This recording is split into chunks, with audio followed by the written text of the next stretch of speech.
Some of the righties, you know what they're doing? They're feeding on this stuff.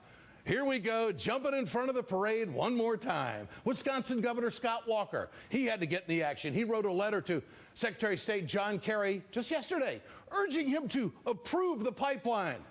Wisconsin, behind the pipeline. Interesting. It's nowhere near Wisconsin. Now, but Walker claims, oh yeah, he claims that the Keystone XL pipeline would create 9,000 jobs in his state alone over the next 20 years.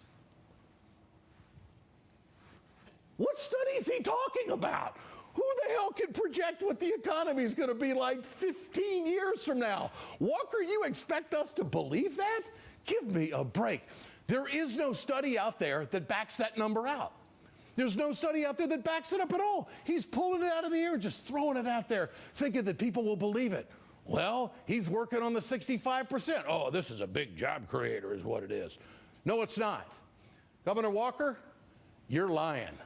My team worked all day today trying to find that study that you say is going to create 9,000 jobs in the Badger State over the next 20 years. Show it to me. Embarrass me, Walker. Tell me it's wrong. Show me it's wrong. It's not there.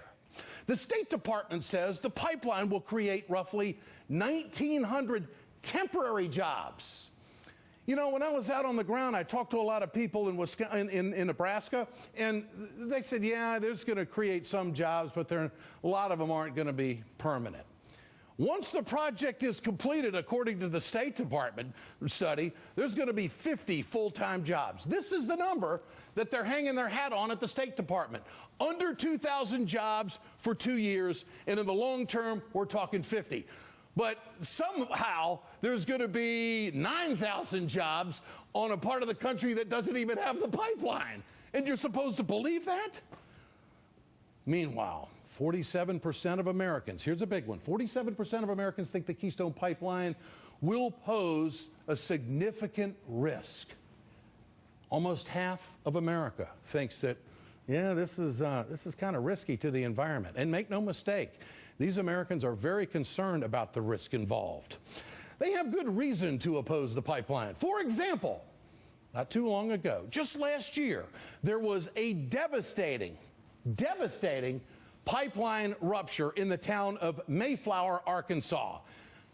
There it is, right below the Keystone XL. On March 29, 2013, ExxonMobil Pegasus pipeline ruptured, sending the small town into chaos.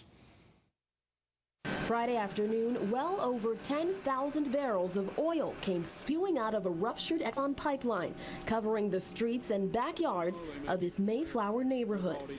Although nearly 12,000 barrels of oil and water have been vacuumed so far, some backyards like this one are a much more challenging project to take on. The surface is still wet with oil, but the volume of oil is off the street.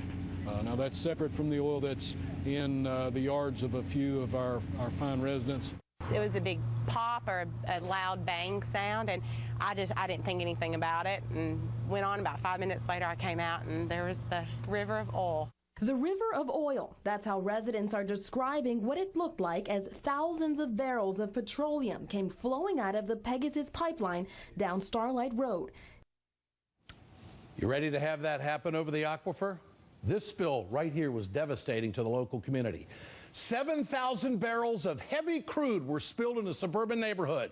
40 homes were evacuated. 5 homes were actually bought out by ExxonMobil to mop this thing up. 2 homes were demolished. Hundreds of animals were impacted, and there were reports that the nearby Lake Conway had been contaminated as well. Now, a year later, some residents of Mayflower, you know what they're doing?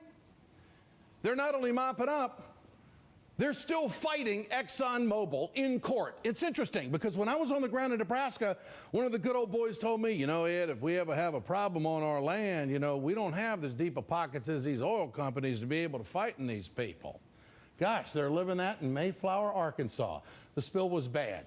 It would be nothing compared to a Keystone XL spill. The Pegasus line carried roughly 90,000 barrels a day. The Keystone XL pipeline is expected to carry 830,000 barrels a day. Big difference in numbers. Gosh, I wonder if the pressure of the oil going through the pipe is the same. I think it's going to be a hell of a lot more pressure on this number right here. And that good old China pipe, I'm sure it's going to work good, isn't it? Here's a map of both pipelines. Thankfully, the Pegasus pipeline doesn't run over the aquifer. There it is.